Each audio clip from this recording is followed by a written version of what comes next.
All flights are now boarding. Welcome to Indie Game International.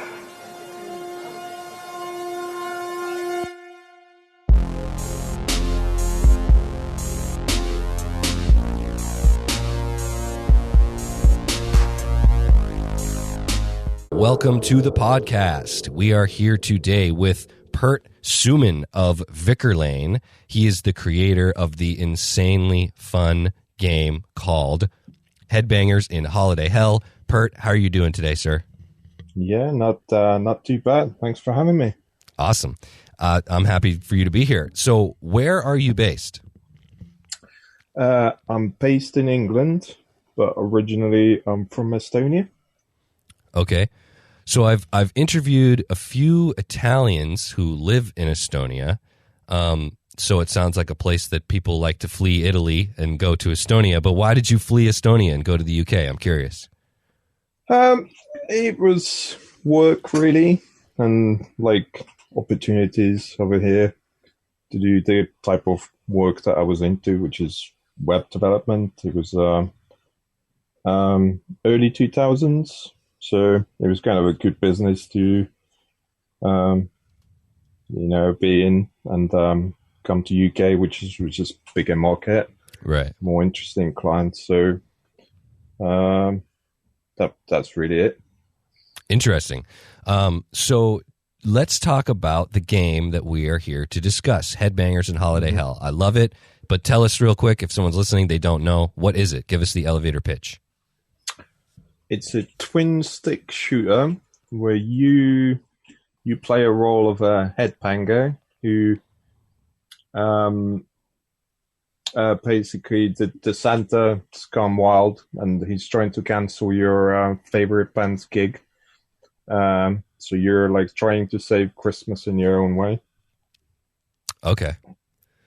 So Santa Claus is trying to cancel the gig, a metal gig. Yeah, actually, it's quite funny because we struggle for a long time to kind of go, like, what's the catch? What's the motivation for the player? And I think it was a few months ago that we went like, oh, actually, we have this amazing band that allowed us to use their music in the it's a local band here called Reign of Fury. They allowed us to use their music in a game. And they're a friendly bunch. I asked, well, why don't I make you the damsel in distress in a game? And it's a bit of novelty. You get your likeness in a game. So yeah, it kind of fitted together nicely in end.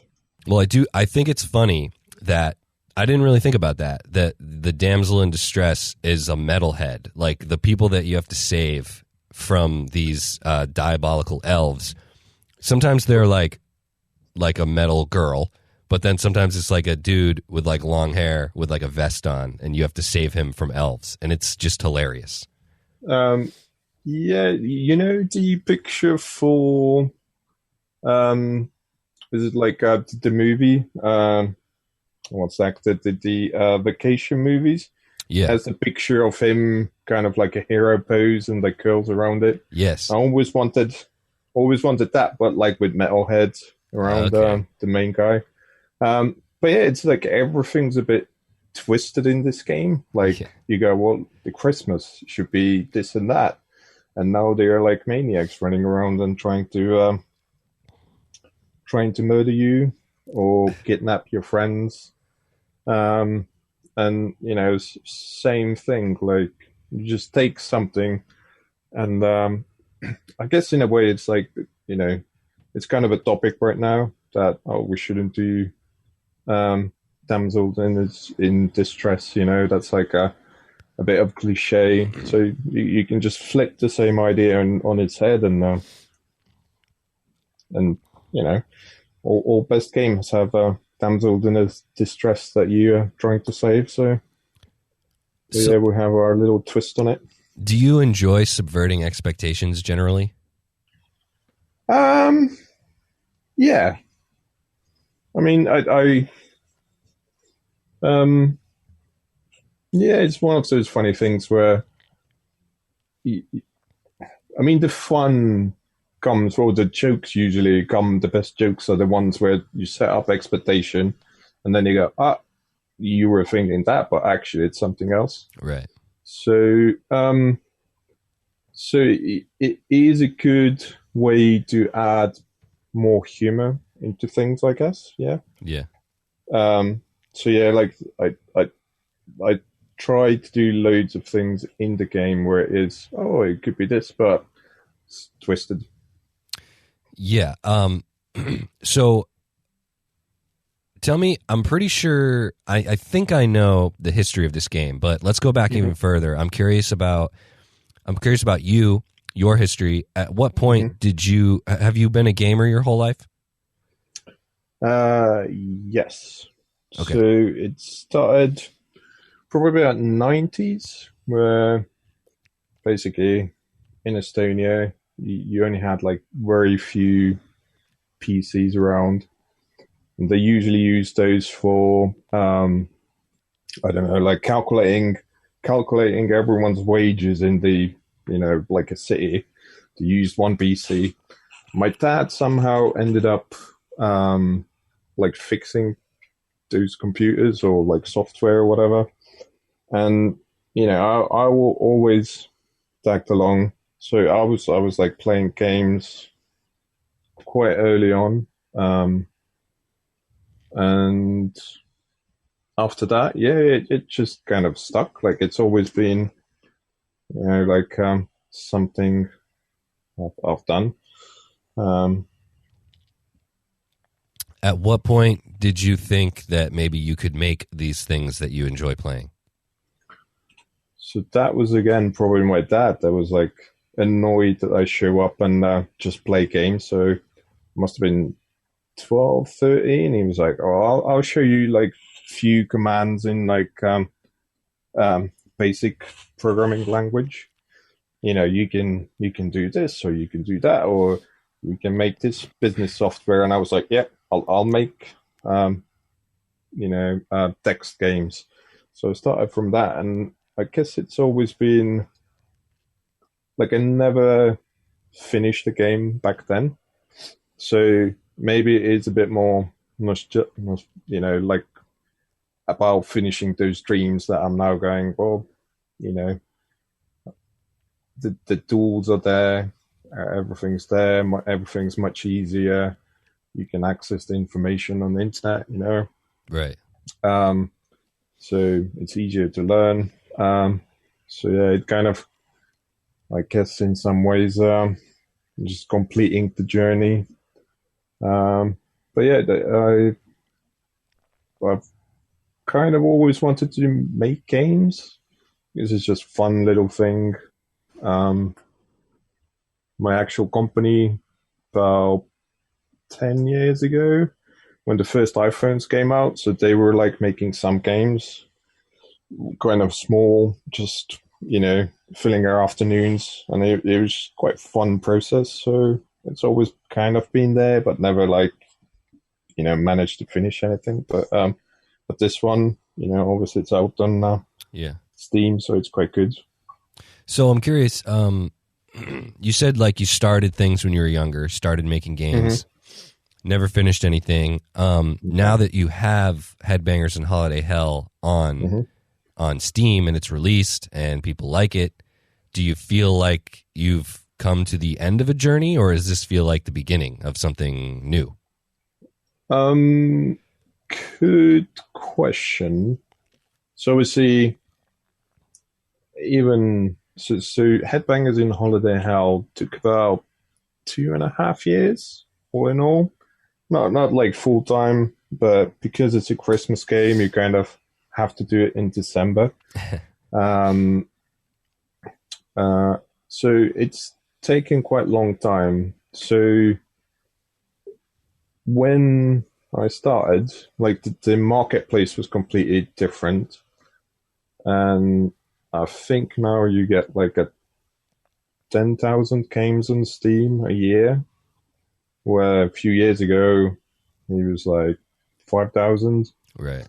So the actual kind of like, well, why am I doing it is kind of shifting, if that makes sense. Like it's not trying to make becoming like a next indie success story, you know, like Right. that's never really the end goal has never been there for me. But you have to, obviously it takes quite a long time, 2 years, so you have to find something that makes it click for you. Yeah. So I'm kind of like trying to reflect back and go, well, what made it work for me, or is it worth starting a new game from scratch if you know that you have so many other games out there? Like it's not the case of I'll create a small game and suddenly everyone likes it. Like now you have, like, even if you have the best game idea, you would have to market it well and find the audience, and it's like 2-3 different full-time jobs Yeah. if you're doing it alone. So I'm not sure yet. I think immediate plan is to have some ideas how to make Headbangers in Holiday Hell more exciting and better. So we're going to concentrate on that for the next year. I think have some, maybe trying to find someone help with the console release. So we're talking with some people about that. So we're kind of staying on that, but after that, I don't know yet. Haven't really decided. So I've heard this before, what you mentioned there about how to market, to make your game, to market your game, all these different things. It's like 4 different full-time jobs. When most people, a lot of people in this industry just want to make games. It's like why they do it. So I'm wondering, is that why or how Emiliano and Hammer and Ravens got involved with Headbangers in Holiday Hell? Did you just need help? So we knew each other before. Okay. We were always kind of, well, we met virtually. We met virtually because of Estonian kind of indie dev. I think it was Slack back then, or Discord. And, you know, we were just chatting. There was probably a few years before the actual Headbangers thing. And it wasn't, it wasn't, for me, it wasn't like an official kind of, now we're in business and we're taking this as a business as such, if that makes sense. Okay. But yeah, it was definitely more like, well, he has his contacts and he has, you know, experience of getting stuff on Steam. He has experience on marketing. So definitely it was like, oh, hey, you don't have to discover everything yourself. You know, at worst, there can be someone that goes, this is how it works. You know, your ideas are wrong. But yeah, like, you know, having someone there that has done it before, it just takes the learning curve off, you know? Yeah. But yeah, so it's weird. Like, it's almost like I remember I had few ideas of what game do I want to do next. And I sent few people. I kind of knew that I wanted to do Headbangers. And it was a little bit different back then, what it ended up being. But I had like maybe 3, 4, 5 ideas. I sent lists to him, a few other people, and I was like, well, what should I do? I was doing loads of game jams before. So I was like, you know, do something for me. And everyone suggested that. So he kind of knew about the project, even if it was just like a kind of my own thing. And yeah, at that point, at some point, we decided, you know, we'll try things together. Okay. So was Emiliano kind of like a mentor for you in this business? So yeah, I mean the business side, obviously, which is where I was always. It's more about creative Yeah. and more about having fun and more about doing things like crazy stuff that someone goes in and goes, oh, look, like this is amazing. This is really funny that you put in there. So I was never thinking it as business as such, if that makes sense. Okay. Like obviously you're gonna go like, it, so why do you sell it? You know. So it is a business, and you have to treat it as if someone gives you money, then they have to be satisfied. Right. But so I don't think when we went in there, it wasn't like, okay, so we have like spreadsheets of um, budgets or expectation or anything like that. But yeah, as someone that already had released game on Steam, obviously there was tremendous help there. Right. Especially because Steam is a bit weird how it works sometimes. So, not having to deal with the nitty gritty and getting things running straight away just because of the experience obviously made things a lot easier. And, you could just concentrate on the fun part rather than, oh, why doesn't this thing work? Or why can't you upload, latest build to Steam? What's going on? Like, so that end, yeah, definitely. Very cool. What was, if anything, what was Emiliano's greatest contribution to the game itself? Did he contribute anything like creatively or any kind of like game mechanic that he had some idea that you just hadn't thought of? Is there anything like that happened throughout the development?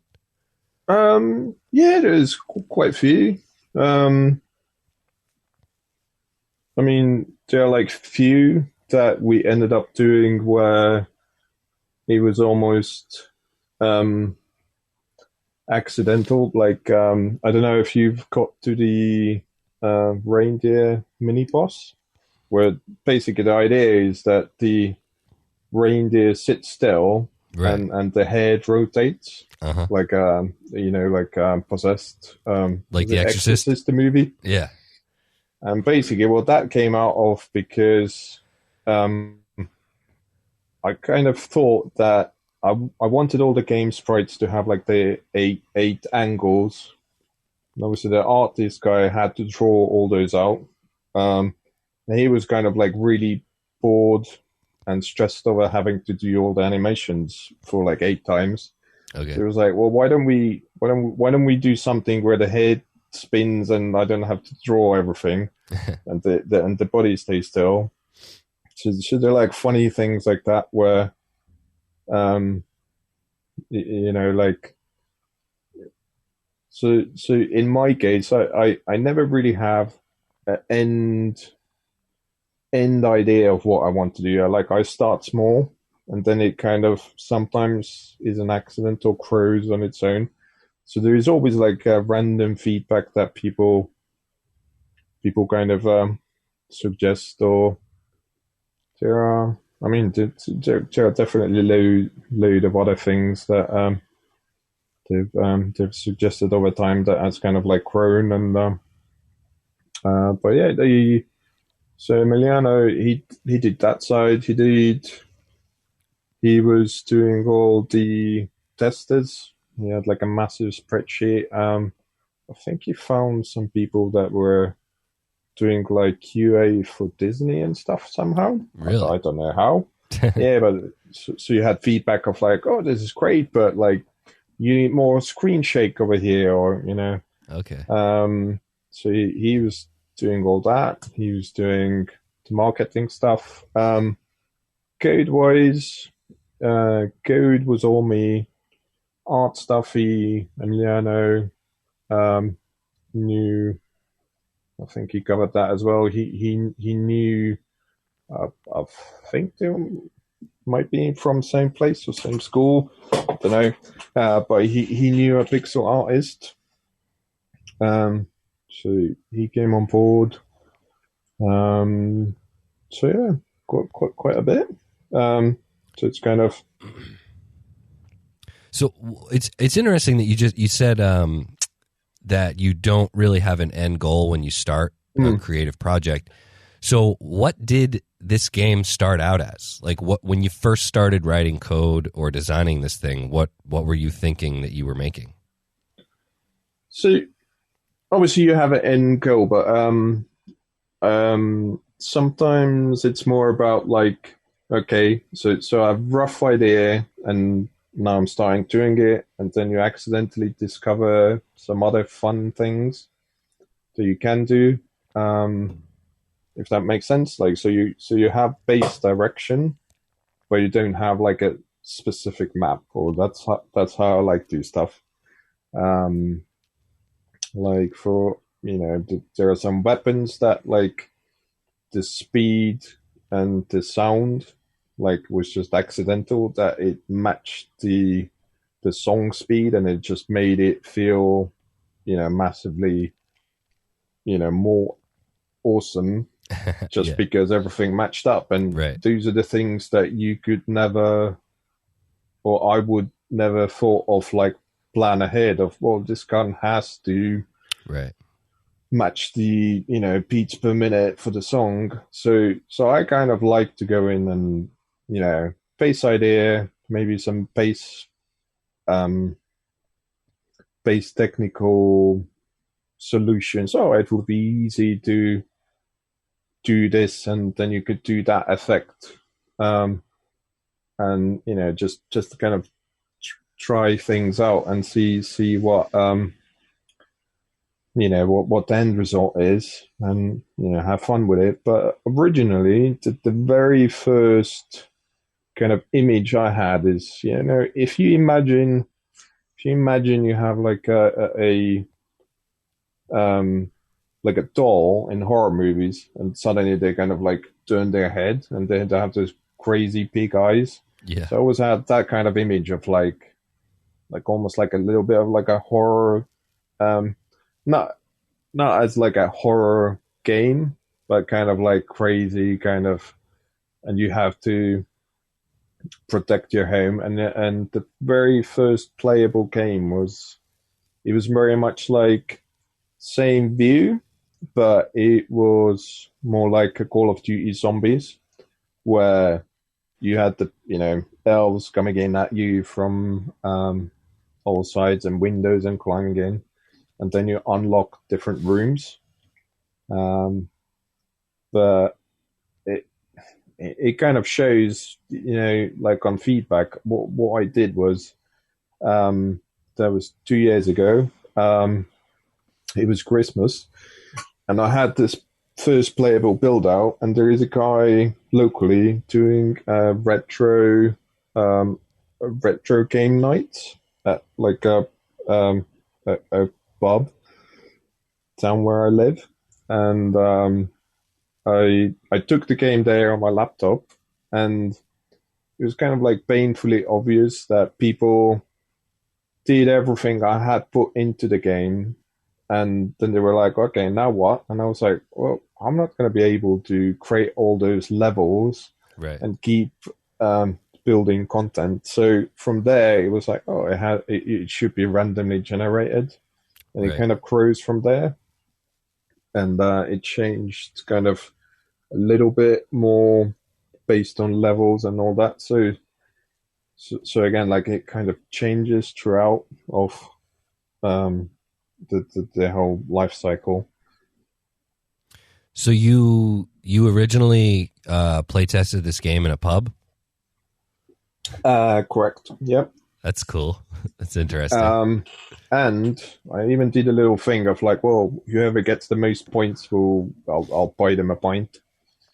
Very cool. But yeah, it was really cool. It was organized the guy that created Angry Video Game Nerd Games. Oh, So really? it's like running. Yeah, yeah. I was like, oh, it's something you wouldn't expect in like a random place in England. You go like, oh, So that guy like lives near you? Yeah, it's quite close. Wow. That's cool. Small world, eh? Yeah. Um, So real quick, you sound very laid back and very chill. This game is not very laid back or chill. How did that happen? well, I am into metal, so Okay. I guess something has to do with it. But I'm also Estonian, so we don't have emotions. We have like happy, sad, angry. Okay. Oh, you just your firstborn was born today. Oh, cool. You just won $1 million on lottery. Oh, okay, cool. That's cool. But no, I guess in a way it is something that I mean, I don't think games are the things that you go into and go, well, I want to play this role, so I need to live or express my emotions through the games. But Right. sometimes it's just fun to go, yeah, let's go bash them out. Yeah, exactly. Tell me about the music. So, I mean, I do know that the band it's like a local band. Like I think you might know the members. But I must say, I think that the game is it's fun on its own, but the music I really think elevates it to another level. It's on I might have already mentioned this to you, but it's definitely up there in my opinion with like new Doom music and like pumping you up and getting you ready to fight the enemy. Tell me about getting the music. Like, tell me about before you got the music. Was the game like what was it before you got the music? The same thing, just without the music, or tell me if the music changed things at all. Good question. I think I knew that I was going to ask those guys fairly early on, and I really didn't have like a backup plan. I was like, well, I'll ask those guys, and if they say no, I'll figure something out. But I'm gonna get something like that. I can't remember if there ever was a version without their music. So yeah, but the kind of history goes a little bit further back. Okay. So they are a local band, so I knew of them and some of their members, and 2012, 13, maybe, I can't quite remember. Basically, they organized a tour for all over England for a cancer or teenage cancer charity support thing. Okay. And I was like, yeah, I'll local band, I'll help you out with your website and stuff. And I did that. And then we started talking about, why don't I make a game where it is like a Guitar Hero ripoff, but we use your music, and it could be like, oh, you get the game for promotion or something, And their manager back then, he was a designer, so he drew up like basically it was for testicular cancer, so he drew basically like a testicles, hairy testicles that basically designed like famous band members. We had like Gary King from Slayer, had Lemmy, but that game never took off. But that was like, well, we kind of were talking about that kind of stuff anyway. So obviously years later, I was like, I'll ask those guys again. They were cool before then, hopefully they'll see benefit of, cross promo between band and the stuff. Well, tell them that I have looked them up on the streaming platforms because of your game. Well, yeah, there you go. That was the plan. Yeah. And yeah, they're on Amazon. I think I usually sneak in a few times listening at work. So I'm a programmer in the office, so headphones on, need to concentrate, and every now and then I just whack them on and go like, oh, what kind of where can I cut out the stuff for the trailer music, and then you Nice. listen through all the albums and go, oh, that will be quite good. Have you been in the room with them playing the game? Playing the game, no. Have Because obviously we had all the COVID and stuff, Right. so I haven't really seen anyone. The only time I've really seen anyone play the game is if someone records it and Okay. it's on YouTube, or the first time I took the original game out to the pub, and it's like nerve-wracking, but at the same time it's quite good because you kind of notice things that people struggle with. Mm-hmm. And then you go, oh, I know that you should be using that weapon more or that weapon less, and that's almost better feedback when you can observe what people do rather than them coming to you and going, well, this was really annoying. Right. Like, well, yeah, you know, uh, so obviously players can only see like the half of what's going on. So maybe I haven't made something obvious enough, or I overpowered something. So that was really good. So that's the most nerve wracking when you're a developer and someone goes like, "Oh yeah, I'm playing your game on the stream right now." So it's always like, what if they just go, "This is absolute rubbish." But once they like it, then you go, "Oh yeah, okay, cool." I have to like it. Why would somebody say that it's rubbish? Well, all sorts. I think sometimes it's just the theme they don't like. Or it could be anything really. Have you always wanted to make this type of game, a top-down twin stick shooter?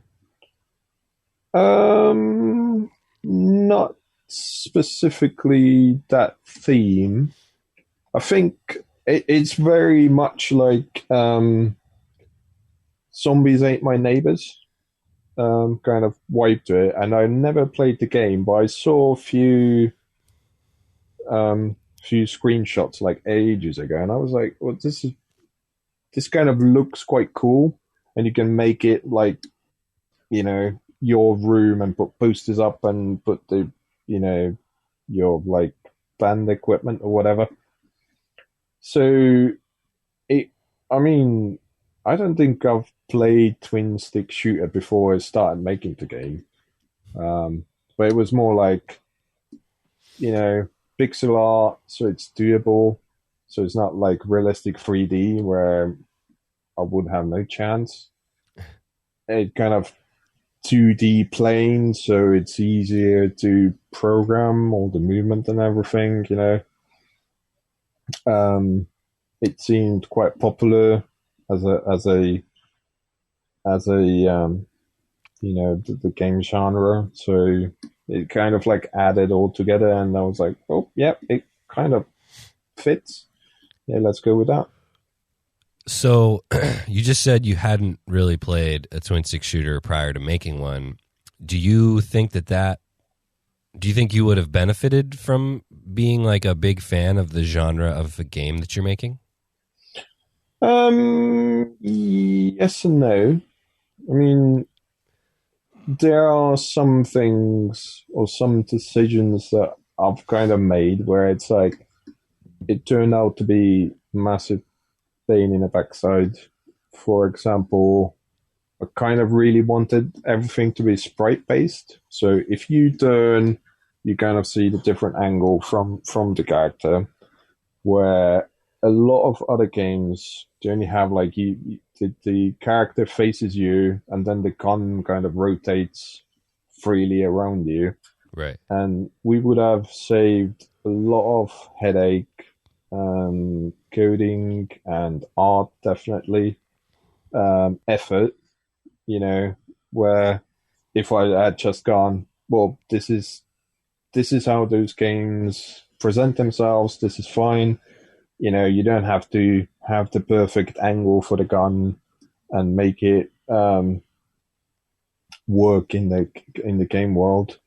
So it would have been beneficial in some ways if I was playing those games more and went like, well, this is how it plays, and definitely some things where you can feel the fun in other games, and then you go, oh, okay, I understand what it is that makes people click and want to play this game more. But in some other ways, it wouldn't be fun if you just take the same idea and then just go, it's the same idea that someone else did, and we're just replicating it. I don't think that would be that fun, but in some ways, I'm now going back and going, okay, fair enough. Like some of the ideas from the, Gungeon or Nuclear Phone, I guess, they're quite neat. I'll probably should implement those in my game to make it a bit more, what people expect. Yeah.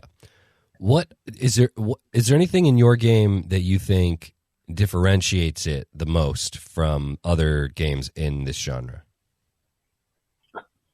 Oh, good question. There is always the metal aspect.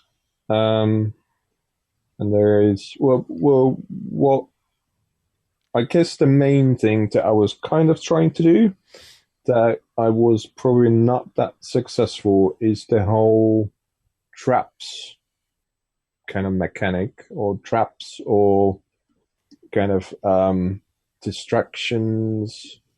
Because I kind of envisage stuff where it's almost like Home Alone, where you set things up and, and then you have people, or elves trying to bash in, and then you execute the really cool way of blowing them up,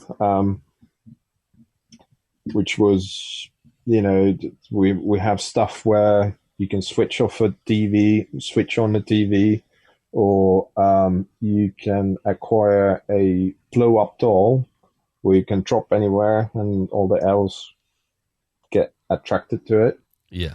Well, actually, that I'm pretty sure that was something Emiliano asked for. Okay. The doll thing, and right. I was like, oh, really? No, in a bad way, but so sexy stuff is okay. You're the publisher, okay? I guess Right. So yeah, but it's one of those things. Is very. No, that's the kind of bad side of making games. As I'll just start from somewhere and have an idea and build it up and see where it goes. Is because originally you're kind of stuck in your one room, and you it's more like wave based, where right. You get attacking waves, and then you get little predator, and then you set up all those traps. So because we changed it into the level is generated, and it's not the greatest generation code yet, but you're kind of open and you're going forward, so you don't really have time to set any traps up, so you end up in a situation where the mechanic is there, but it's not very useful. Okay. But it was the way to kind of go make it so I guess another thing I was trying to do is a lot of games are about just, you kill a bunch of enemies and you move on. And I wanted to make it a little bit more about, well, you kill a bunch of enemies, but the way you kill those elves is funny, like slapstick way, and it's more about like physicality of elves flying around. And that kind of. I remember it was like before. I think it was around where. So we released the demo on Steam, and you kind of like the hardest thing in game development is actually finishing a game. So all the mechanics are there and everything kind of works, but nothing properly works yet. And you're trying to kind of figure out, well why would the people want to play it? And there was a guy playing it on his stream, and he was like, "Oh, come here, you little bearded bastard!" And I was like, "Exactly. That's the kind of feeling I want to get from the players." So it isn't about like getting the perfect score. It's more, I want to blow this elf up this way, and it's funny. Yeah. So tell me about the more specifically the roguelite or roguelike genre that you guys have. When did that become part of the gameplay loop to have it basically be a roguelike? I think it came. So it was. So the original prototype was, you start from a bedroom and then you kill a bunch of elves, you get points, then you unlock the next room, blah blah blah. And when I saw people just finish that and went, okay, cool, now what? So I thought, well, the way to kind of combat that is you make things more random. So the levels are different every time, so you don't have to specifically make the level and then, but now I'm done with that level, like give me something new. So once that happened, it was more like, well, okay, well, this is how roguelikes play. Like you start from here and you kind of work your way through the next level and you get more stuff. So it was probably around that time that it became more roguelike-y, when the waves and the protect one room went out of the window. But I kind of think maybe we'll bring something of some aspects of that back, just to mix things up. I know we have those special mall levels where you go into different rooms and then you have to kill spawning elves. But yeah, I want to figure out a way to make the traps work again very well, because there's loads of stuff that isn't as obvious, like dropping the toaster into a bottle to make it like little trap that's electrified, Right. So those are the things that I think, like I'd like to make work better. But It's one of those things where, well, I don't think any other game does it. Like obviously shooters do, where, oh, here's the red barrels that you can blow up. Right. So they do, but I don't think twin sticks have that much of traps or whatnot. Or maybe they do. I must say, when I first played the the game and I realized you could turn on the TV and make Santa Claus appear, and then all the elves gather around the TV with hearts above their heads, I thought that was absolutely hilarious. And it works in the game as a tool for the player, but at the same time, I did it because it was funny. You know what I mean? I just thought it was funny to see these elves fawning over a television with Santa Claus on it. It was just funny. Well, and that's where I was trying to kind of go, is like, like Beavis and Butthead type of thing, like just over the top kind of crazy, like it is kind of realistic, but it isn't, and you can get away with a lot of random stuff. Yeah. And I wanted to add a lot more of those kind of interactions, but as it is a seasonal game, like one of the aspects was, well, we have to get it out by Christmas, or we'll get it out next Christmas. And in some ways, it was, you know, that voice, like, they don't make your first game like the game that, you know, you want to be remembered by, kind of. Mm-hmm. So it was always, well, we need to keep the scope quite minimum. Like, we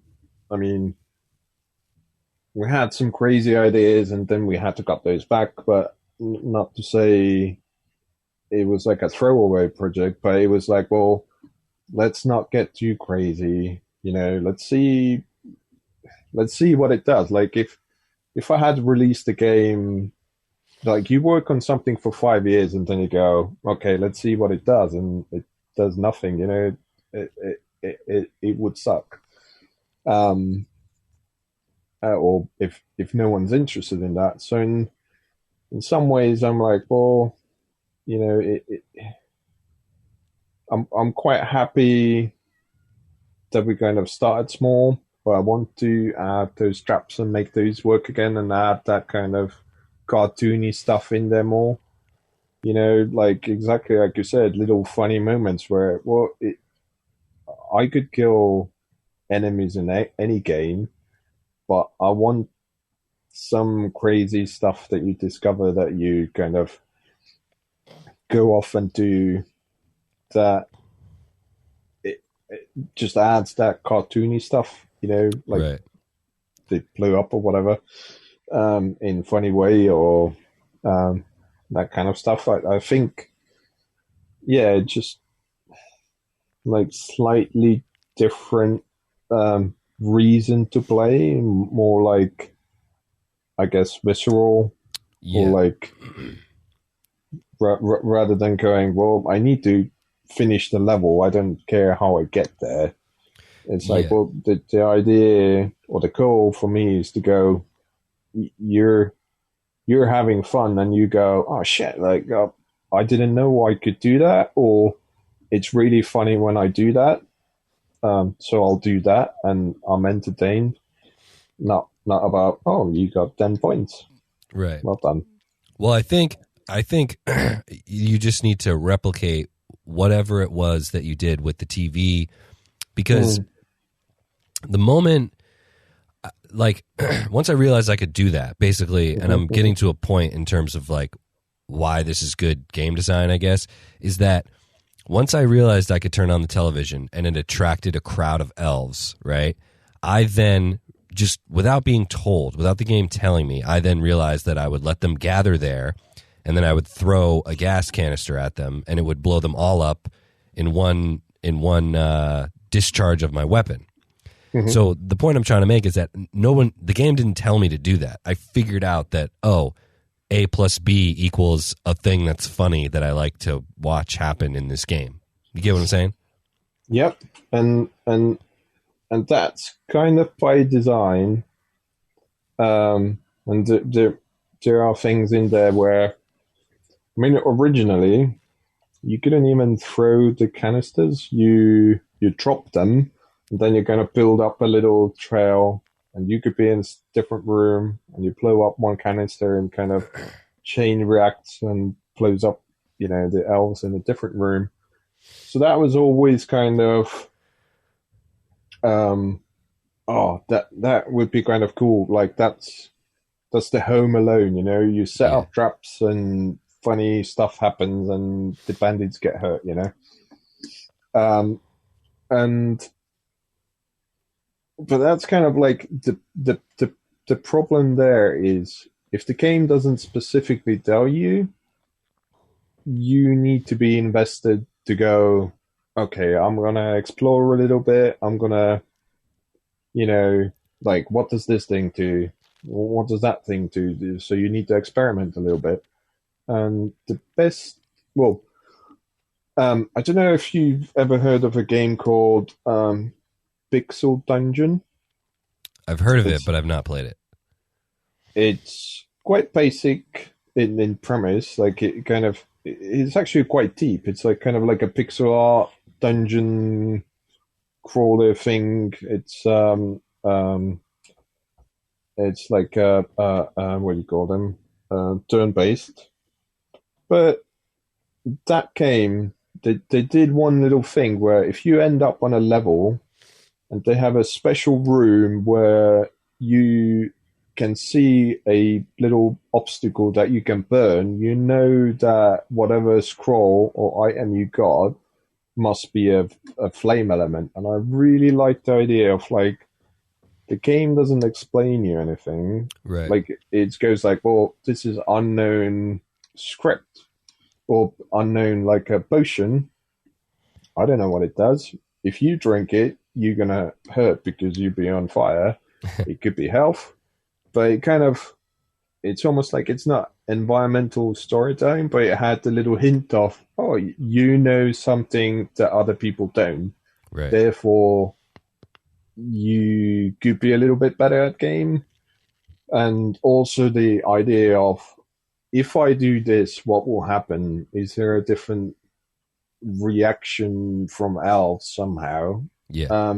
Obviously, right now, there aren't that many. There are like less different options that I'd like are in the game. But at the same time, you know, to kind of make them work as well is quite tricky. So, I mean, it's kind of like two sides of the same coin, is it? Where, you know, sometimes, I mean, we had some reviews or some people that went, well, hey, like, you don't have enough weapons in the game. You only had like 2 guns. And it's like, well, you can go to a crate and you can unlock a new weapon, and then you currently have to you collect coins, and then, you know, you unlock the I think the nail gun and whatever the bigger guns are at later stage. So it's kind of like, in some ways, you do need to let people know that there's more stuff in there that they can unlock. Yeah. So, like, what's the fine line? What's the fine line of, how, you know, like what's fun to discover and what's fun to go, oh, hang on, there's more stuff over here. You just haven't unlocked it yet. Yeah, I mean, I think there's, from my experience with this game, there are almost maybe like an equal number of things that I didn't have to be told anything, and I love what my experimentation with that thing yielded. But there are a few other things in this game that I did not know what they did. Like, it took me a while to figure out what those crates were, because you can't even access them in the beginning because you don't have any money, right? Mm-hmm. So, but at the same time, like I said, the elves with the hearts and watching the TV, that I figured out totally on my own, and it works exactly the way I wanted it to. Additionally, I had mentioned to you, I think, that it took me a while to realize that there, in every level, there is a heart, basically like a free heart for you to pick up. And no one told me about that. I just discovered that on my own. Sure, it would have been nice if I had discovered it earlier, but discovering it on my own was a satisfactory experience, if you get what I'm saying. Yeah. So, yeah, I guess the heart was always kind of, if you know, it's one of those funny things. I think it also, the heart's only there if you are missing a heart when you start that particular level. But yeah, it's like sometimes, well, here's the logic, and it makes perfect sense to me because I know that I coded it in there. But it doesn't make any sense if you just go, well, here's a game, I'm playing it. Well, what's the logic over here? But also, yeah, the things like dropping a specific inventory item at a specific point, you know, is it like a bit stretching? So I do feel there are some things I need to like simplify, and purely from the action point of view, like, if it's useful, but like the throwing petrol cans is quite a good example, because at first you run over a petrol can, you press a button to pick it up, then you go, okay, well, I'm gonna place it over here, and then you set up your perfect kind of chain reaction, and then you blow it up. And then obviously it's very action-based game. So from there it went, well, actually, number one, it's very annoying if I have to pick stuff up. I'm in the middle of trying to fight those elves off. So I changed that a little bit. So now you automatically, if you run over stuff, you pick it up. But if you place it, so if I still want the idea of you can do the chain reaction. So I didn't want to get rid of that. But if you place it, if you drop it, then next time you have to go, well, actually, yes, I want to pick it up. Also with the throwing of items, it's like, well, hang on, like it's an action game. You need a grenade, you know? Yeah. So you can throw that. So it's one of those hardest things where you go, so here's an intent and people are not using it or people are using it too much.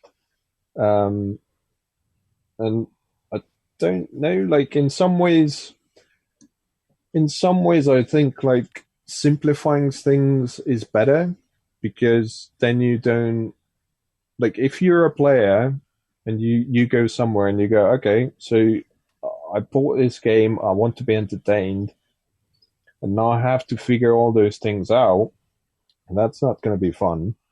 Or you get stuck somewhere, that's not going to be like those icons on the side that kind of flash where you go, well, you have here's where the hostage is that you have to save, and you've seen the hostage, so you don't have to do exploring. But where was it? I don't remember.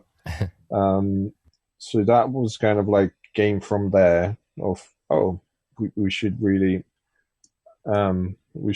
like show where you have to go in some ways. So yeah, I don't want to take that away, but I don't want to. There's loads of people, like you said, like it was fun for you to discover that small thing. So, like you also don't want to make it too obvious sometimes that how things work. So there's a little bit to work on figuring out how to find the perfect balance of, a flowing game and something where you go, oh, I didn't realize I can I can do that thing, Right.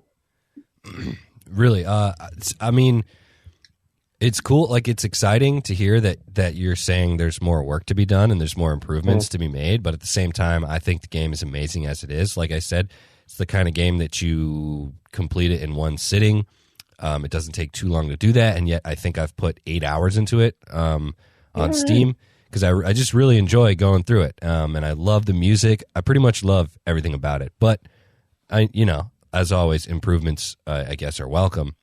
I want to get to my speed round, my lightning round. But real quick, what is like the biggest lesson that you learned in making and releasing your first like official game, via Steam? What's like the biggest thing that you've taken from this experience that you didn't know about prior to undertaking it? I think the biggest thing is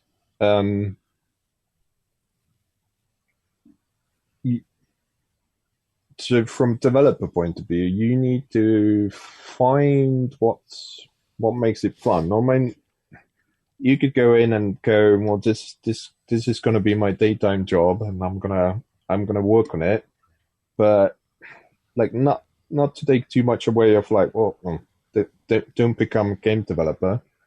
But you should find something that's in there that makes, even if everything else fails, like you had fun, like you should set your goals as such, I think. And secondary, making just a game these days is not enough. I think maybe 3, 4, 5 years ago, you could get away with doing a game, and not saying that you weren't spending, or it didn't have effort going in, but you could make a true indie game, like a bit like a carriage band, where you do everything, and it's not like a AAA studio quality, but people enjoy what it was worth. Where now, I feel you have to do the coding, you have to either be quite good at art or have a good artist. You have to do marketing. You have to do all those different things. So I think learning that, it isn't just about let's make a game. It's like, okay, but there's quite a bit that goes on behind the scenes that you might not realize at first, and you go, okay, guess we have to do that then. So the Bureauscope is one thing, I guess. Okay. And just finding audience, like it's I mean, in some ways, I was in a band. We released some stuff, so my idea was, well, if I make it metal, and it's Christmas and it's wacky and then Beavis and Butthead and all that, and you can blow up bells, people will come because, everyone's stressed about Christmas. People that love metal love metal. The songs are good, and they will show up, and it's actually quite hard to kind of find people. Like, I have people that really love it, that have find it, and like yourselves, they go like, I really love it. Like, I need to find the developer and tell them that I love it, and I have few people like that. But if you kind of go in gold and go, why don't you check out my game? It's like, well, yeah, I have 1,000 games to check out, Right. So it could. Like, it could be disheartening sometimes, where you just go, how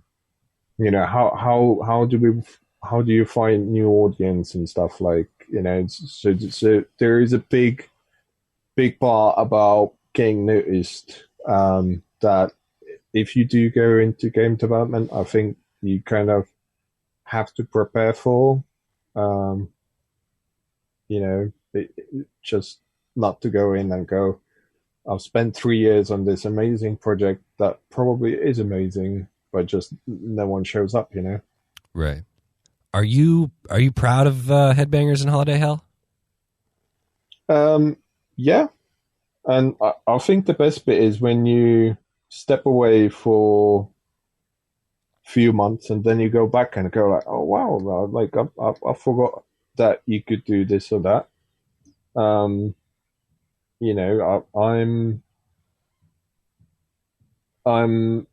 I'm happy with what it is. I'm not happy with knowing how much ideas I have that are not in a game yet, and might never be in a game. That kind of makes me go, it's not it's not what it could be. But that's kind of like nitpicky. Like, from the flip side, I'm absolutely chuffed how much and what's in there, and obviously with feedback, like, that means everything. When someone goes like, this is amazing, I could be playing Call of Duty, but this is I'm having fun with this, and that's like, this is exactly kind of what this was about. I think the game's amazing. I've already said that. But at the same time, I'm super excited to like see what other stuff you put in there, because I think you guys are planning to improve it more, correct? Yes. So I have a massive list of different ideas. I think there's loads of stuff. Like I said, my kind of way is, I'll try stuff and then I go, does it work? Does it not work? So I don't think I'm like announcing anything officially, but I think one of the main things that people or players currently go is like, well, you have there is like a level generation, like random generation going on, but like the levels are kind of same box level. So I'm gonna redig that a little bit, and mainly to also bring back oh hey, you have a little bit of time to look around and switch those DVs on, for example, Okay. to kind of like redig that a little bit. And also what that brings in is I have some ideas for like different types of enemies, but they would not work in the current kind of big open box level type things. Got it. So I'm like, if I can make it a bit more contained, like it would be easier to implement those. Obviously some more traps, just for variety, maybe some weapons. I think one of the things that I kind of learned was so before, like everything was like you just kind of not make players crying, but you do a little bit of crying so they feel like, oh, I've achieved something for spending time on a game, so I've unlocked a new weapon. But I think it's kind of, you cannot compete with things like Call of Duty, where it's like a massive thing and they spend ages getting those different level points right. So I think one of the things we are looking into is kind of removing the unlock system, like kind of the grindy unlock, where you have to like play a few times and then you spend your coins of getting like boosters. So maybe do something like Nuclear Throne, where you have stuff available, but you get random perks to choose from, to kind of go, like, for example, like Nailgun, like I think that's probably the best feeling weapon in the game, but like you have to unlock it, and you won't get it before you get to like higher levels and all that malarkey. Is like, well, hang on, like it feels good, we spent lots of time on it, we'll just give it to the player early on. Like, let's not make them having to grind and find the fun. Yeah. So those are kind of like, and maybe like rethink the weapon system a little bit. So those are kind of 3-4 different things that I'm thinking of looking at early next year. And then like if we can get the console partner that can help with the console release, we'll trying to do that. Okay. Do you think this game is better on a controller or a mouse and keyboard? I think probably controller. Okay. Purely because I used to be PC player, and I was like, oh, what do you mean, like controllers? That's weird. But I think I've like exclusively been PlayStation gamer for last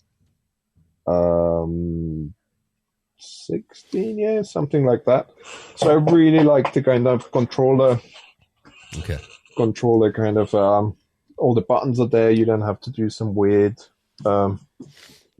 combinations. Right. So I personally, when I develop the thing, I use keyboard because it's kind of there already. So right. I don't have to like, oh, now grab a controller. But it kind of, I like controller controls more. Okay. As like in any other game I would. So interesting. So I very much enjoyed this conversation. I'm very interested in the way this game is made. I want to get into the lightning round, so let's do that. I have my 5 questions right here. The first one's kind of goofy, so I'll be very curious to hear your answer. if a bunch of indie devs got together to form an indie dev supergroup and you were a member, what role would you play? What role would I play? Yeah. I think it has to be a coder because that's the only thing I'm relatively good at. I mean, I have ideas, but again, in a group form, I think just the way I like to do stuff is like, oh, what do you mean we're trying this and then throwing it away or changing it? It's like quite hard way to work. Yeah. So yeah, I think coder probably, or I can do elf sounds, so Yeah. I can do voiceover. I was gonna say you should totally do voiceovers for like cute but evil characters. I was actually thinking of just releasing all the assets as like, oh, you can buy the sound assets or like art or whatever as a separate thing. Off you go. Do your own game. I don't know. You think that would be a... Well, I would buy the assets for my podcasts, the sound assets. I'll keep you the assets. I just have to dig them out. That would be amazing. Okay, so what was release day like for Headbangers in Holiday Hell? Do you remember? Yeah, it was quite funny because Emiliano was like, "I'll let you push the button to make it go live," and then it turned out because the way Steam is set up, I could not push the button, so I was like, "Oh, it doesn't work." I was like, "Oh shit, yeah, okay." So in some ways, it was quite funny. It's always very like you don't know what people what people think of your thing. So it was always like I didn't know what to expect. Like, is it going to be 5 people playing? No people playing? It's going to be like 40 people playing. What they're going to say. They're going to like it. They're going to go, well, yeah, like you made a game, but it's not Call of Duty or GTA. Yeah. Why would you even put it out? So it was very kind of like, it's good to get it out and press the button, but then it's like nervous. Yeah, it was early December, so I think we had a few beers and we had a few streams lined up. Emiliano had a few streams lined up, I think. We had a few people going, so it was both exciting and nerve-wracking. Okay. Interesting. So if you could deliver one message to gamers about independent video game development, what would that message be? See, gamers is quite tricky. Because in some ways, at the end of the day, they're buying a product.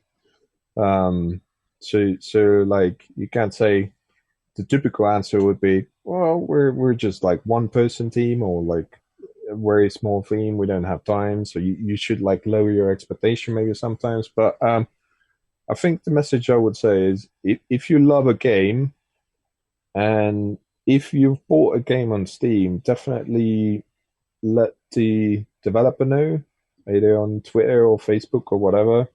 It's always, like most of indie devs probably do it as a hobby after hours.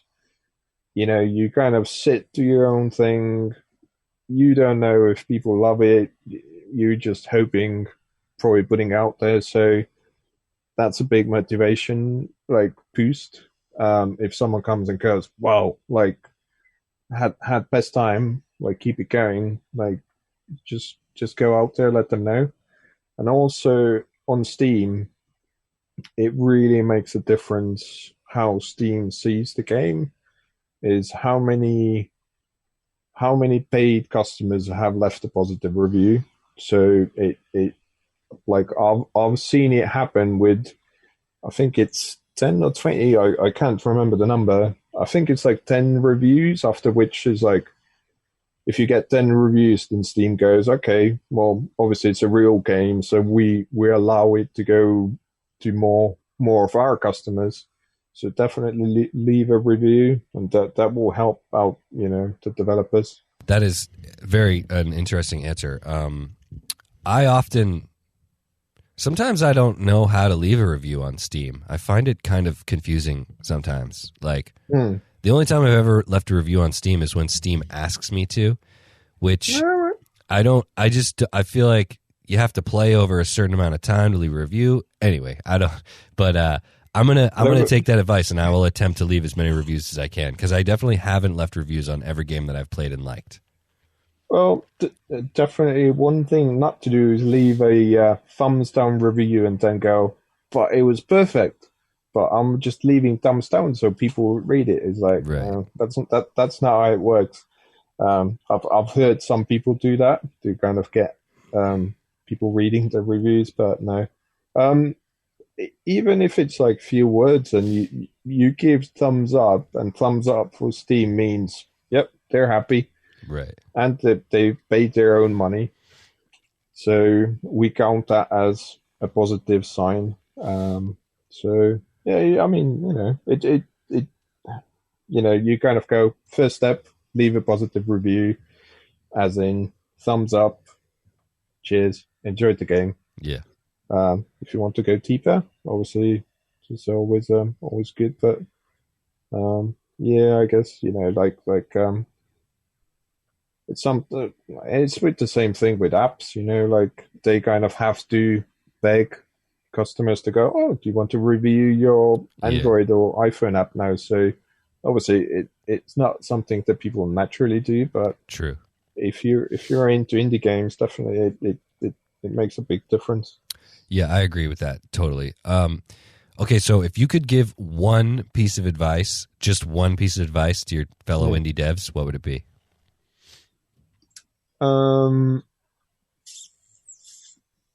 Assuming they are pure indie and they're not like, oh, we're indie, but we already came from the development. Like they're like me. They go, oh, I want to make a game. I'll get stuff. I'll get like a game maker, Unity or whatever, and I'll start making completely from scratch. It would be iterate and try things out and put the gameplay first. And there's like a lot of people like do the white boxing stuff. And even before I got into game dev, I always like the saying, like, making art is expensive. So, if I make a feature or function or gameplay mechanic, and then I draw it myself or I get someone else to do like fully polished assets, and then you kind of go, oh shit, but it doesn't work. Like, we need to change like the technical aspects of it, or we need to make it bigger or smaller. Like, that's time consuming to change afterwards. So like, concentrate on the gameplay, get that fun, get the like core loop. I think it's the official name. Get that done and like feel amazing, and then you can always find people to add art or do the stuff. I think it's probably a better way to go and have an amazing game like that. I personally think, and then then to really polish like one like assets, and then go, actually, like the gameplay isn't there. So to me, it's always about the game, like trying to concentrate on that. Okay. That's a great answer. Thank you so much for that. So, Pert, I have enjoyed this conversation very much. I, once again, absolutely love your game. I encourage anyone listening to this to check it out, Headbangers in Holiday Hell. But finally, could you please call out another indie dev, someone in this industry that you respect and admire and think would make an awesome guest on this show? Yeah, so I'm going to call out Freak Zone Games, which is the guys that did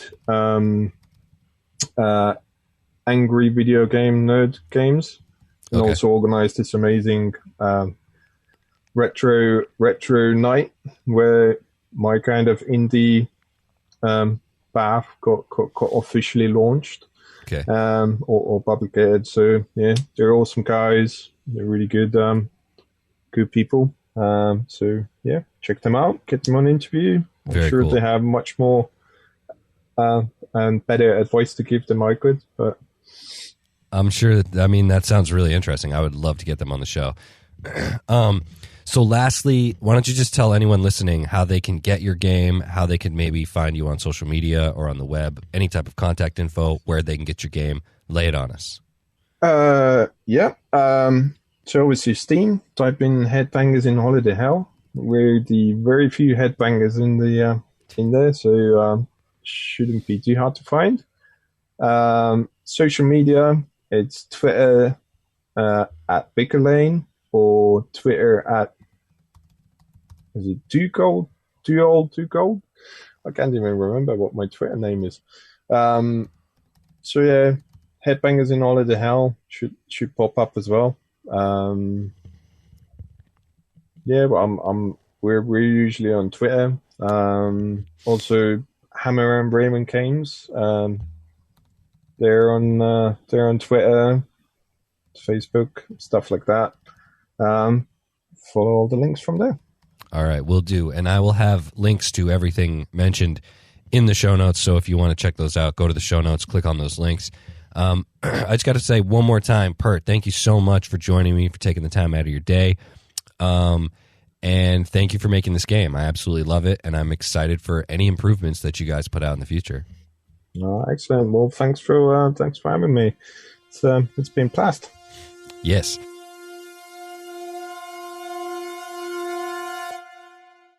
Well, that wraps up the episode. Thanks again to Pert for joining me, for telling his story, and thanks to him for just making Headbangers in Holiday Hell. I love that game. Okay, go play it on Steam. Go follow Pert on Twitter at TooOldTooCold. That's T-O-O old, T-O-O cold. Or follow Vikerlane on Twitter at Vikerlane. That's Vikerlane. You can also follow me on Twitter at IndieGameINTL. You can email me if you wish at sumadrepodcasts@gmail.com. If you want to sponsor this podcast or you have a suggestion for an amazing guest, please email me or tweet at me. Okay, one more big, huge thank you to Pert, and yet another thank you to you for listening. And I hope you have an amazing holiday.